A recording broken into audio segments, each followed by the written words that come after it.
에스겔 6장 1절부터 10절까지의 말씀, 저와 여러분이 한 절씩 교독하겠습니다. 여호와의 말씀이 내게 임하여 이르시되, 인자야, 너는 이스라엘 산을 향하여 그들에게 예언하여 이르기를, 이스라엘 산들아, 주 여호와의 말씀을 들으라.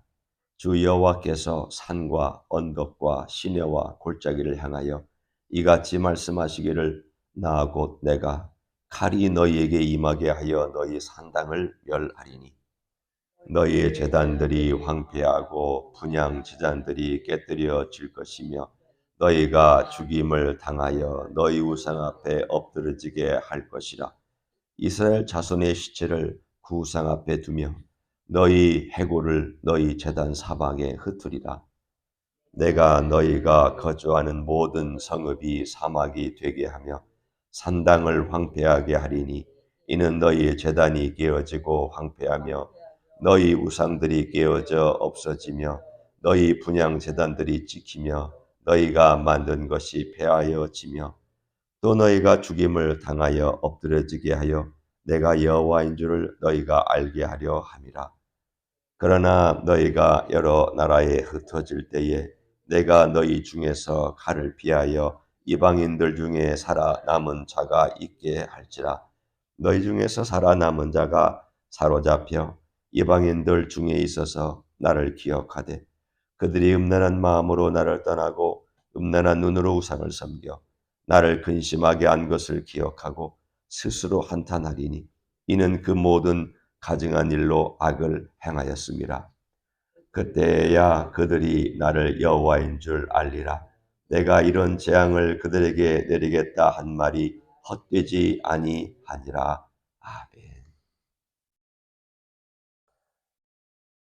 에스겔이 바벨론의 포로로 잡혀가 있는 동안에 멀리 있는 500마일이 떨어져 있는 유다 땅을 향하여 예언하라고 하나님께서 명령하셨습니다. 사실은 그 시대 500마일은 굉장한 거리죠. 지금도 500마일 그러면 사실은 쉽지 않은 거리입니다. 그런데 해안을 따라서 올라가다가 유프라테스강 상류에서 또 하류로 내려가는, 마치 이렇게 기역자로 꺾이는 것처럼 가야 하는 그 오랜 500마일의 길을 가서 포로로 잡혀가서 바벨론 땅의 한 강변에서 하나님께서 하라고 말씀하시는 내용과 하라고 하는 행동들을 하고 있으면 요즘 사람들이 보면 넌센스죠. 말이 안 되는 이야기들, 말이 안 되는 행동들을 하고 있습니다. 너 왼쪽으로 성을 그려놓고 왼쪽으로 300 며칠 누워 있어라. 또 오른쪽으로는 한 40일 누워 있어라. 사실은 고역 중에 고역이죠. 아마 이런 고문이 없을 거예요. 잠잘 때 왼쪽으로만 누워서 자야 되는 고정된 그런 자세로 자는. 왜 하나님께서는 이렇게 선지자를 괴롭히실까? 좀 말씀만 전하게 하면 되는데, 호세아도 보면은 참 힘들게 하셨잖아요. 하나님께서 제일 제가 볼 때 심정적으로 힘들게 한 선지자가 있다면 호세아. 육체적으로 힘들게 한 선지자가 있다면 에레미야와 에스겔. 대단히 육체적으로나 정신적으로 힘든 그러한 시간들을 보내게 하셨습니다. 그 이유는 한 가지입니다. 메시지로 듣게 하시기 위한 하나님의 고육지책이었습니다. 너희가 들어라 좀. 내가 안 들으니 내가 이렇게까지도 한다.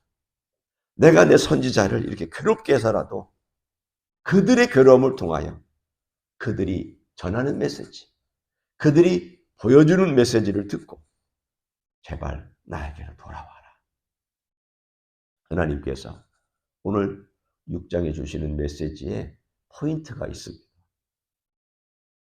너희들이 과거에 유다 땅에 살 때에 산당에 가서 제사 드리지 않았느냐? 여러분, 산당은 하나님의 성전이 지어지기 전까지는 제사 드리는 것에 대해서 하나님께서 허용하셨던 적이 있습니다. 그래서 솔로몬도 성전이 지어지기 전에 기브온의 산당에 가서 제사를 1,000번제를 드렸습니다. 하나님 받아주셨습니다. 그래서 하나님께서 꿈에 나타나서 솔로몬 네가 뭘 원하느냐? 다 아시잖아요. 하나님 저는 어린아이 같으니 이 백성을 다스릴 수 있는 지혜를 주십시오. 그래서 네가 지혜를 구하니 내 마음이 기쁘다. 네가 구하지 아니한 부와 기도 줄 것이다. 그렇게 솔로몬이 올라가서 제사를 드렸던 곳이 기브온 산당입니다. 수많은 산당들이 있었어요. 하여튼 언덕만 있고 조금 높이만 있으면 다 산당을 지어놨던, 어디서부터 온 곳이냐? 가나안 칠족속이 그렇게 했던 것을 이 이스라엘 사람들이 물려받아서 거기서 하나님께 제사를 드린다고 드렸습니다. 하나님 것 일단 받아주셨습니다. 왜냐하면 제사 드리는 곳이 마땅치가 않고, 근데 너무 멀리 있었기 때문에, 아직 성전이 지어지기 전이었으니까. 그런데 하나님께서 성전이 지어진 다음에는 명확하게 말씀하셨습니다. 여기서 와서 해라. 여기까지 와서 해라. 너희들의 제사는 여기서 해야 된다. 사람들이 해왔던 습성이 있습니다. 조상적부터 물려왔던 이 습성은 참 버리기 어려운 법입니다. 우리도 그랬었잖아요. 유교 500년, 불교 100년. 우리 입술에서 붙어있는 말, 우리의 행위 가운데 하고 있는 행동들 가만히 보고 있으면 이거 불교 용어인데. 예, 어떤 것들은 그냥 일반화됐기 때문에 쓰는 것도 있긴 하지만 어떤 것들은 내가 의도하고 쓰기에는 조금 안 좋은 것들이 있습니다. 예를 들어서 내가 다시 태어나면 쓰지 말아야 될 말이죠. 왜냐하면 이건 환생이나 또는 계속해서 태어나는 어떤 그런 걸 개념을 가지고 얘기하는, 드라마에서 얘기하는, 1000년 전에 있다가 다시 또 환생해서 이렇게 된 드라마에 나오는 수많은 얘기들을 가만히 보고 있으면 우리는 그것에 대해서 익숙하게 듣고 있습니다. 왜? 그게 문화였으니까. 우리 조상적부터 그렇게 믿고 왔고 조상적부터 그렇게 듣고 왔으니까 쉽게 우리 속에서 빠져나가지 않습니다. 아이고, 내가 무슨 죄가 이렇게 많아서 우리 집안이 이렇게 힘들나? 내가 무슨 우리 조상이 무슨 죄가 많아서 우리 집안일을, 예를 들면 이런 모든 부분들에 있어서 우리도 모르게 불교의 용어, 유교의 용어들을 익숙하게 사용하는 그러한 것이 바로 이들에게도 있었습니다. 산당 제사를 떠나지 못했습니다. 아니 그러면 북왕국 이스라엘이야 성전 제사를 못하게 여로보암 시대부터 막았으니까 못 오니까 그렇다고 치고, 유다는 그래도 베냐민하고 유다는 멀지 않았습니다. 마음먹으면 얼마든지 올 수 있습니다. 저 북쪽에서부터 오지 않아도 되고 마음먹으면 하루끼리면 올 수 있는 그런 예루살렘이 있었음에도 불구하고 그들은 오지 않았습니다. 산당에 쭉 자기 가까운 산당에 올라가서 거기서 하나님을 섬긴다고 섬겼는데 사실은 그때가 돼서는 어떻게 변질됐느냐? 하나님을 섬긴 게 아니라 바알 섬기고 아세라 섬기고 자기들이 섬기고 싶은 신 섬기고 더 변질되기 시작했습니다. 하나님께서 그 변질된 그야말로 타락해서 밑바닥까지 내려와서 아무리 말해도 듣지 않고 아무리 경고해도 돌이키지 않는 그 백성을 하나님께서 어떻게 하시기로 작정하셨느냐? 뒤집어 엎기로 작정하셨습니다. 내가 새롭게 시작합니다. 이들 가지고는 안 된다. 여러분, 하나님께서 그랬던 적이 몇 번 계십니다. 모세에게도 그러셨습니다. 금 송아지를 만들 때 그때는 하나님께서 정말 화가 나셨습니다. 왜냐하면 신앙이 따끈따끈할 때잖아요. 여러분도 그렇잖아요. 막 지금 은혜를 받았어요. 하나님께서 막 은혜를 주셔가지고 은혜 받고 병도 낫고 놀라운 하나님의 능력을 체험했는데 확 돌아서 가지고 하나님을 배반해 버리면 은혜 주신 분이 너무 마음이 힘들잖아요. 아니 그렇게 기억력이 없느냐고, 그렇게 생각을 못 하느냐고, 은혜 받은 지가 엊그제인데 어떻게 그럴 수가 있느냐고. 여러분 금송아지 만든 게 지금 홍해를 건너가지고 한 30년 40년 지난 다음이 아닙니다. 아니 금송아지 만든 게 하나님의 그 영광을 본지 오래된 것도 아니면 신의 산에서 하나님의 영광 보고 번쩍번쩍하는 번개 보고 천둥 번개 보고 그리고 70인의 장로들이 올라가서 하나님 앞에서 먹고 마셨던 때가 엊그제입니다. 그러면 70인의 장로들이 말렸어야 되잖아요. 하나님 그런 분은 아니라, 하나님은 우리가 같이 가서 봤는데 하나님은 그런 보이는 분 하나님이 아니라고. 우리는 그 영광 앞에 먹고 마셨다고. 그 청명한 하늘을 우리가 봤다고. 그 놀라운 영광을 우리가 목격했다고. 말렸어야 되잖아요. 말렸다는 말이 없습니다. 아론도 말렸다는 말이 없습니다. 오히려 금 가져와라. 만들어줄게. 70인은 고사하고 아론까지도 그 일에 동참을 했어요. 하나님이 화가 나실 만하지 않습니까? 여기는 하나님께서 오래 기다리셨습니다. 오래 기다리셨는데 아니라 다를까, 광야에서 보여줬던 그 조상들의 모습이 그들에게도 나타나 있는 것을 하나님께서 보시고 결국은 참고 참다가 그들을 뒤집어 엎어서 흩은 다음에 하나님께서 원하시는 목적이 오늘 멋지게 등장합니다. 9절을 한번 보십시오. 너희 중에 살아남은 자가 사로잡혀 이방인들 중에 있어서 나를 기억하되 그들이 음란한 마음으로 나를 떠나고 음란한 눈으로 우상을 섬겨 나를 근심하게 한 것을 기억하고 스스로 한탄하리니 이는 그 모든 가증한 일로 악을 행하였습니다. 하나님께서 원하시는 목적이 있었습니다. 그들이 흩어지고 어려운 가운데 있을 때 지금 이 바벨론 포로들을 대상으로 말씀하시는 내용입니다. 너희들 지금 잡혀왔잖아. 내가 왜 너희들 데려다놓지 않느냐. 내가 너희들로부터 일을 시작하려고 그러다. 너희들이 지금 아직도 깨닫지 못하고 내일 예루살렘으로 돌아갈까? 내일 예루살렘으로 돌아가게 하나님이 만들어 주실까? 그것만 생각하고 있지 않느냐. 그랬습니다. 그들의 마음이 똑같이 생각한 게 뭐냐면 하나님이 내일이면 우리 예루살렘으로 돌아가게 해주실지 않을까? 내일 그 다음 또 자고 나면은 내일이면 하나님께서 놀라운 소식을 주시지 않을까? 그것만 생각하고 있었습니다. 그것만. 그때 하나님께서 내가 너희를 흩은 목적이 뭔 줄 아느냐?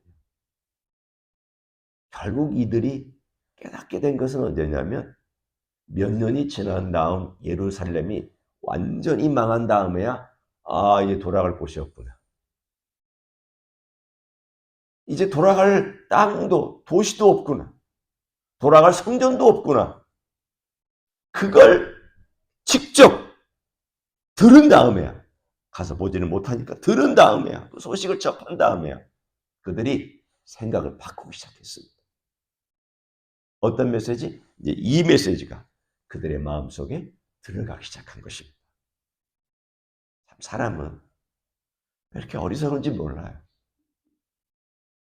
사람은 자기가 원하는 걸 자꾸 생각해요. 하나님이 아무리 말씀하셔도 잘 안 들어요. 여러분도 그렇잖아요. 뭐 하나 옳다고 생각하거나 예를 들어 내가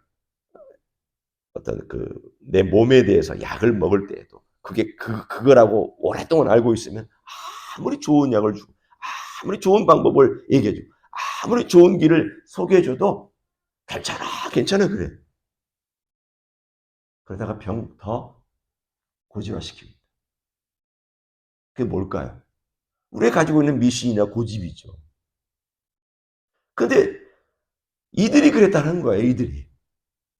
하나님 괜찮아. 하나님 우리를 다시 돌이키실 거야. 하나님 좋은 분이니까 우리 이렇게 해주실 거야. 그렇게 계속 몇 년을 기다리다가 예루살렘이 쫄딱 망하고 다 없어진 다음에 이게 아닌가 보다. 그때서야 다시 생각을 바꾸기 시작했던 거예요. 그리고 이 메시지가 들어왔어요. 어떤 메시지를 들어오냐면 우리가 여기서 하나님께 뭘 잘못했는지 생각해 봐야 되는 시간이 됐구나. 그것 때문에 우리가 여기 와 있는 게 아닌가. 그럼 내가 뭘 잘못했냐? 우리가 뭘 잘못했냐? 하나씩 하나씩 놓고 따지기 시작하는 거예요. 여러분 70년 동안 그들이 생각한 게 뭐냐? 뭘 잘못했나? 뭘 잘못했나? 그걸 따지라고 하나님께서 70년 동안 묶어놓으신 거예요. 너가 70년 동안 여기서 이거 생각해. 너 뭐 잘못했나? 제일 중요한 것은 그 잘못했나가 중요한 그 자체는 아니에요. 뭐가 더 중요한지 아냐면 오늘 본문에 몇 번 강조하고 있는 내용이에요. 7절, 14절, 10절, 7절, 10절, 13절, 14절. 네 번이나 나오고 있는 이게 지금 핵심입니다. 7절 보세요. 내가 여호와인 줄을 너희가 알게 하려 합니다. 10절, 그때야 그들이 나를 여호와인 줄 알리라. 13절 마지막, 내가 여호와인 줄을 너희가 알리라. 14절 마지막, 내가 여호와인 줄을 그들이 알리라. 하나님의 목적이 뭐냐면 죄를 깨닫는 것에도 있었어요. 그런데 문제가 어디에 있냐면 하나님이 누구시냐? 그들 마음대로 생각한 하나님이 아니라는 거예요. 내가 생각하고 싶은 대로 생각한 하나님. 산당에 올라가서 이렇게 제사에도 오냐 하는 하나님이 아니다. 내가 원하는 대로 하나님은 이렇게 해주실 것이다라고 생각한 하나님이 아니라 말씀으로 돌아가서 하나님이 누구신지를 발견하기 시작한 거예요. 바벨론 땅에 있을 때 회당이 생겨나기 시작했습니다.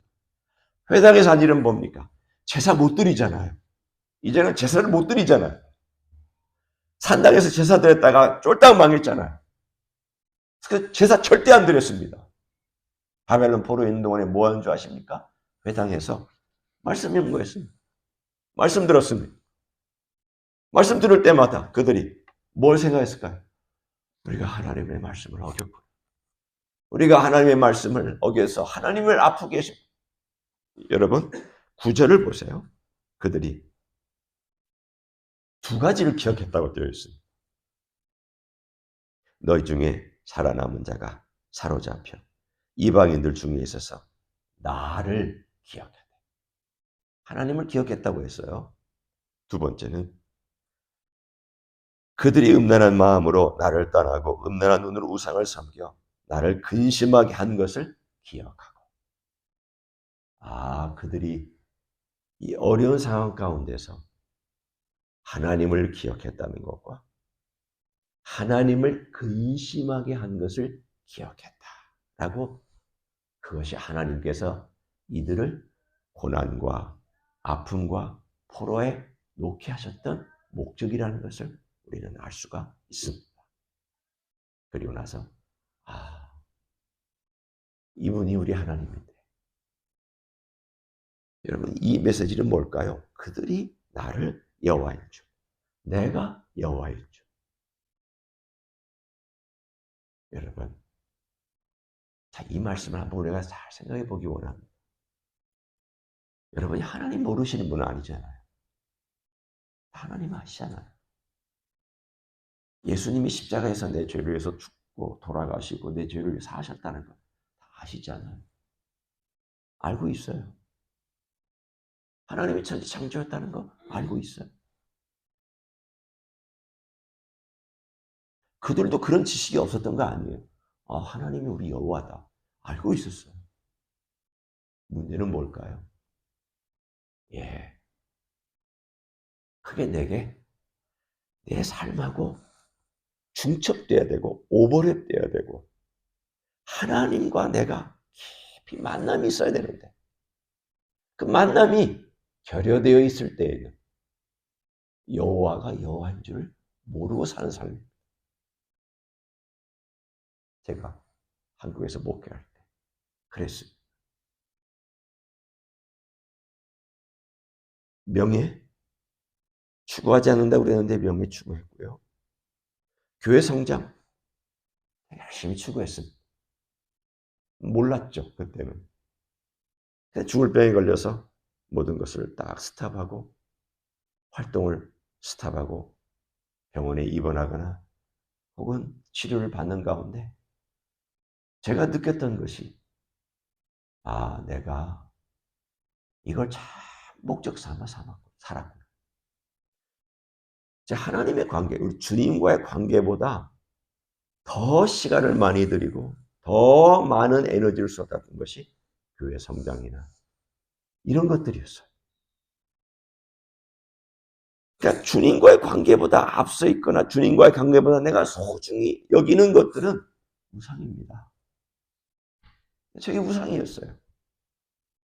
그러니까 우상이 내게 있으면 우리 주님은 항상 뒷전이에요. 주님과의 관계도 뒷전이고 주님과 함께 만나서 대화하고 주님과 친밀함을 누리는 모든 것도 뒷전이죠. 그것을 제가 활동을 스탑하고 나서야 이렇게 주변을 돌아보게 되고 내 자신을 돌아보고 우리 주님과의 관계가 어떤지를 나도 모르게 돌아보게 되는 그때가 돼서야 내 주님과의 관계가 참 어설펐구나. 참 어설펐다.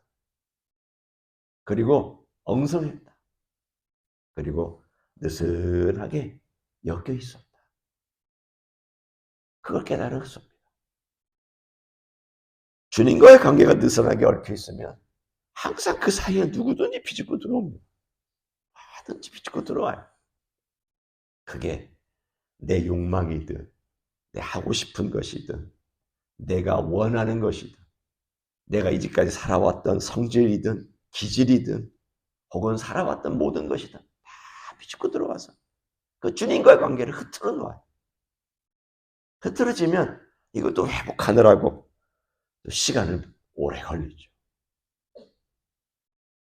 주님이 원하시는 게 뭘까요? 내가 너희 여호와다. 내가 너희 여호와다. 이 여호와란 게 뭔가 한번 생각해 보기를 원합니다. 여호와란 이름은 시내산에서 모세를 통하여 하나님께서 이스라엘 백성에게 알려주신 이름입니다. 그 이름은 이스라엘 백성만 쓸 수 있는 아주 개인적인 이름입니다.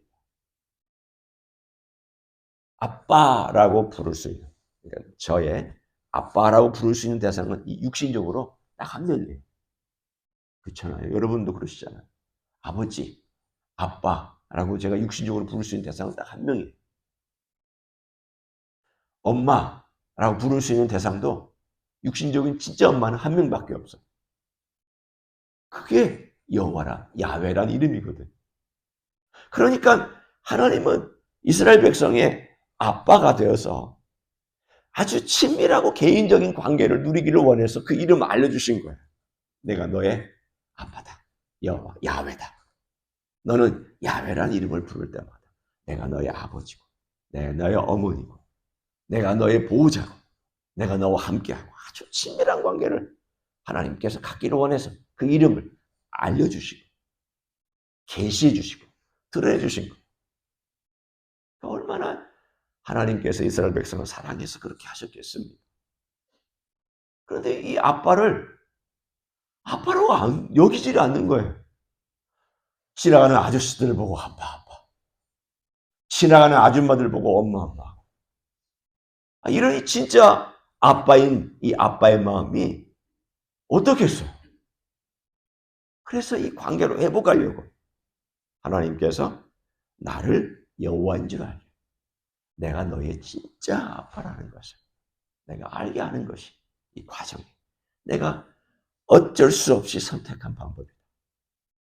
그랬습니다.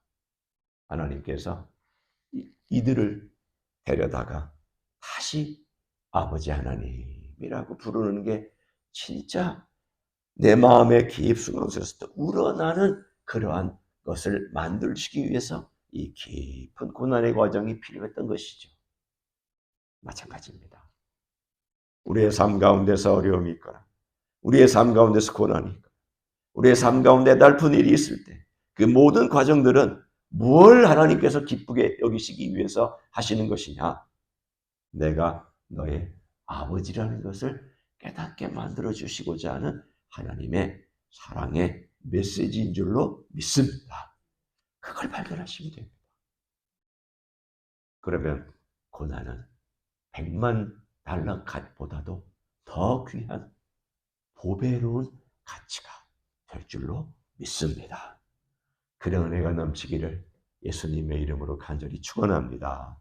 기도하겠습니다. 이 시간에 동성으로 기도합니다. 아픈 분들을 위해서 기도해 주시고 고난이 있습니다. 원치 않은 고난이 있지만 우리 하나님 아버지를 깊이 알 수 있도록 아버지의 사랑과 은혜와 치료를 경험할 수 있도록 아픈 분들을 위해서 기도해 주시고 특별히 이은옥 선교사님 신장에 염증이 있어서 응급실에 입원했다고 소식 들었습니다. 위해서도 기도해 주시고 또 여러 가지 환난 가운데 있는 분들을 위해서 기도해 주시고 우리 자신을 위해서 기도하며 이 시간 나같이 통성으로 기도하시겠습니다. 하나님 아버지 감사드립니다. 하나님의 선하심과 하나님의 역사와 하나님의 은혜를 이 시간에 기억합니다. 아버지 하나님이여 주님의 놀라우신 은혜와 환난과 여건과 어려움 가운데에서 우리 하나님 아버지를 깊이 깨닫고 하나님의 은혜와 자비와 긍휼을 경험할 수 있기를 간절히 간구를 드립니다. 우리 하나님 아버지 주님 앞에서 오늘 우리 주님으로 말미암아 아바 아버지라고 부를 수 있는 우리의 삶에 참으로 기쁨을 주시고 능력을 주시기를 소원합니다. 오 주님 우리를 불러주신 그 부르심대로 오늘도 살아가게 하시고 주님 우리의 마음의 깊숙한 곳에서 주님을 사랑하는 고백들이 덧쳐 나올 수 있도록 은혜 위에 은혜를 더해 주시기를 간절히 간구를 드립니다. 하나님 아버지 약한 종들을 기억하옵소서. 주님 병든 자들을 기억하옵소서. 환난 가운데 있는 자들을 기억하옵소서. 하나님 여러 가지 어려움 가운데 있는 자들을 기억하옵소서. 어떤 연유로 인해서 그런 것들이 있는지 우리는 모르지. 그러나 우리 주님을 찾게 하시고 주님과의 관계를 회복하게 하시고 더 깊이 주님을 만날 수 있는 놀라운 역사가 있도록 축복해 주시기를 간절히 간구를 드립니다. 오 주님 감사합니다. 주님의 약한 가운데서 이은옥 선교사님 주님께서 붙들어 주시고 힘있게 하시고 그 모든 염증들을 치료해 주시기를 간절히 간구를 드립니다. 능하신 손길로 함께 하시고 일어서게 하시며 강건하게 하시고 주님의 살아계시며 부활의 권능을 경험할 수 있도록 축복하여 주시옵소서. 주님을 의지합니다. 감사를 드립니다. 감사를 드립니다. 주님 우리는 어떤 연유로 인해서 고난을 당하는지 알지 못합니다. 어떨 때는 애매한 고난이 있으며 어떨 때는 우리가 원치 아니하는 고난도 있습니다. 물론 우리의 죄 때문에 잘못 때문에 당하는 고난도 있습니다. 하나님 그러나 어떤 고난이든지 이 고난에는 분명한 주님의 목적이 있는 줄 믿습니다. 주님 그 고난 속에서 단지 고난으로만 끝나지 않게 해주시고 그 고난 속에서 우리 주 예수 그리스도의 은혜를 구하고 그 은혜를 발견하고 아버지 하나님을 정말 내 아버지로 나를 사랑하시고 나를 위해 독생자 예수 그리스도를 보내시으며 나를 사랑하시고 기다리시고 하루를 천년같이 천년을 하루같이 기다리시는 아버지의 그 큰 사랑을 깨닫는 귀한 시간 될 수 있도록 축복하여 주시옵소서. 그런 놀라운 은혜로 더 깊이 주님께 나아가게 해주시고 친밀함을 경험하며 은혜를 경험하며 능력을 경험하며 부활의 권능이 내 안에 살아있음을 경험하는 귀한 시간들이 되게 하여 주시옵소서. 이제는 우리 구주 예수 그리스도의 은혜와 하나님 아버지의 극진하신 사랑과 성령 하나님 교통하심의 역사가 하나님 이제까지도 우리를 불러주시기 위하여 이 모양 저 모양으로 말씀하시기도 하고 이 모양 저 모양으로 행동으로 우리를 이끌어 주시기도 하고 우리를 하나님의 사람으로 더 빚어가시기를 원하시는 그 큰 은혜와 사랑에 오늘도 맡기며 살아가기를 소원하는 이 자리에 참여한 모든 종들 위해와 주 임재이스교회 위해와 이민교회들과 한국교회들과 선교사님들 위해 이제로부터 영원히 함께 하실지어다. 아멘.